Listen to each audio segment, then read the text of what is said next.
and welcome for all of you who are tuned in. You're watching TMH as we present you our daily English news. Our headlines for today: a peace deal has ended the fighting, but the fallout from the conflict still remains. Federal Tigrai senior military commanders have met in Nairobi, Kenya, and the risks of mass atrocities in Ethiopia's Tigray region remain at high despite this peace deal. Moving on to our main updates for today: a peace deal has ended the fallout from the conflict, but the remainder is still to be seen. A federal government soldier and Tigrayan forces fought the Ethiopian authorities, either limited or heavily restricted the aid getting into the northern region, leading to an effective blockade. Empty-handed and malnourished, little Haftom is nearly 5 years old, his name meaning wealthy in the Tigrinya language, but he only weighs just half of what he should, with spindly arms and legs as well. In August, the UN estimated that nearly 1 in 3 children under the age of 5 in Tigray were malnourished. This is the daily reality now after 2 years of civil war in northern Ethiopia in the region of Tigray. A peace deal has ended the fighting, but as the fallout from the conflict still remains, Magda, who's the same age as the conflict itself, lies like a baby in the arms of her mother, Hiwet. It's become so difficult to get food, says Hiwet, as she says it's very hard to eat even once a day now. But since she was admitted to the hospital, Magda has been getting worse. She says adding to BBC, "My daughter in this situation because we're told there's no medicine for her to be helped with. We haven't been able to get anything yet." After August, the Tigrayan authorities agreed to a ceasefire under the terms of a peace deal signed at the beginning of last month, while the authorities in the capital, Addis Ababa, said that they would send in more aid immediately. According to Dr. Kabrom Gabraselase, who's a surgeon at Ida Referral Hospital for 15 years now and one of the biggest public hospitals in the region, says a lot of the children have died in their hospital because a child has malnutrition does not only mean they need food, but they also need medications, antibiotics, minerals, and they don't have these. Some of what is needed seems to be arriving, but not nearly enough, he says. Dr. Kabrom says 2 trucks with medical supplies from the International Committee of Red Cross were the first to reach Mekelle city. The amount of medicine that we have received was not enough for half of our patients and only lasted us for a single day. For each day the aid does not get into the hospitals, more patients die. And he says to see the young children and mothers suffer and cry every day is traumatizing. A doctor at the same Ida hospital, who wishes to remain anonymous, says that they are receiving minimal medical supplies. The hospital is full of wounded soldiers and civilians and patients, he added, saying that most are not being assisted at all. The medical staff at Ida Referral Hospital say the only positive thing the federal authorities have done is restore electricity in the city of Mekelle. The Export-Import Bank, the official U.S. export credit agency providing government-supported financing and insurance to facilitate U.S. goods, is being sold to overseas customers and has been supporting state-owned companies like Ethiopian Airlines. Ethiopian Airlines applied to Exim to secure a long-term loan with a face value between 500 to 800 million U.S. dollars to acquire more Boeing airplanes, and the transaction has been pending finalization. After a call to action, a joint letter was sent to the president of Exim Bank, Retta Joe Lewis, Secretary of Commerce Gina Raimondo, and Secretary of State Antony Blinken. A letter that strictly acknowledges any such loan should halt immediately until the agreements from the Pretoria deal have been fully implemented.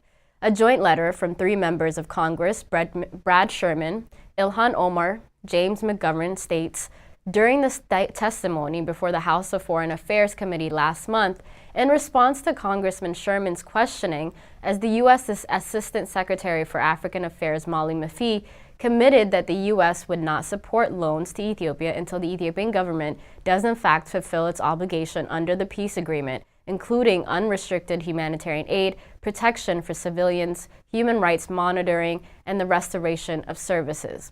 The letter said loan guarantees from Exim at this time would repudiate the administration's commitment.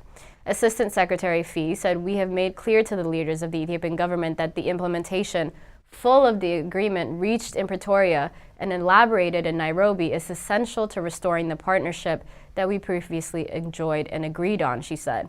The letter added, "While we are hopeful that this peace agreement will lead to a full and final end to the conflict, Many of the Ethiopian government's commitments have not yet been fulfilled and urged the delay to action on the proposed loan, which provides $100 million for Ethiopian Airlines to buy Boeing and cargo airplanes. Federal Tigray Syrian military commanders have met in Nairobi as representatives of the Ethiopian federal government and the Tigrayan senior commanders are meeting in Nairobi at the Moran Training Center in Karen, Nairobi, Kenya, for a consultative meeting on the implementation of the Ethiopian Permanent Cessation of Hostilities Agreement, which was signed in Pretoria, South Africa on the 2nd of November. The consultative meeting was originally scheduled from the 20th to the 23rd of December, but Addis Standard learned that it is commencing on Wednesday, the 21st of December. During the 3-day meeting, the two sides are expected to discuss on the outcome document on the implementation of the disarmament process, the finalization and adoption of the terms of reference for the AU monitoring, verification, and compliance mechanisms, as well as the next steps in the implementation of the Permanent Cessation of Hostilities Agreement according to the program schedule. On the 17th of December, the federal government issued a statement threatening to take necessary measures to protect Tigrayan civilians and subjected to what is said organized crimes and robbery in areas that forces are not in control of, including the capital of Mekelle. On his part, Tigray's leadership, Debretsion ገብረሚካኤል, said on Sunday, the 18th of December, that although his side has been implementing the Pretoria and Nairobi peace deal pacts since the signing of the federal government has been lagging behind in implementing so. People are residing in areas occupied by the Eritrean and Amhara forces are not getting any aid properly, even in the areas where the federal government has been distributing aid only in people to cities that get aid, yet many people in the countryside do not get any of the help, he added. As we move on to our final update for today, the risks of mass atrocities in Ethiopia, Tigray region remain high despite this ongoing peace deal. An article released by the United States Holocaust Memorial Museum highlights the disparities of the government in Ethiopia in handling the cessation of hostilities agreement that was once again signed on the 2nd of November. The article emphasizes, despite the significance of this peace deal, the unraveling of past agreements leaves civilians still at a heightened risk of atrocities and requires ongoing vigilance by the international community. Adding actors, including like the African Union and the United States, should work to strengthen and the implementation of the agreement should be prepared to act if conflict resumes. They acknowledged the peace agreement mediated by the African Union has led to a significant decrease in violence by the Ethiopian National Defense Forces and the Tigrayan Defense Forces, while also noting two key areas to watch: whether the peace agreement holds in Tigray and also whether the violence will increase in other areas of the country as well. There are recent reports of worsening violence in Ethiopia's Oromia region, for example, where the Ethiopian Human Rights Commission claims that civilians have been subjugated to serious human rights violations, including mass killings and displacements. The United States Holocaust Memorial Museum justice efforts include the provision of recognition and repair to victims and the promotion of reconciliation. All armed groups, including Eritrea forces and regional militia, must seize the commission of mass atrocities and must investigate and to bring the justice members of their forces who have been committing serious violations of international human rights and humanitarian law in Ethiopia. The federal government of Ethiopia must ensure full, unfettered, sustained humanitarian access to Tigray and immediately lift the restrictions on basic services to that region, as Ethiopian authorities should also allow full access for the International Commission of Human Rights experts on Ethiopia and other human rights mechanisms to conduct independent and credible investigations on the atrocities that have been committed during this conflict.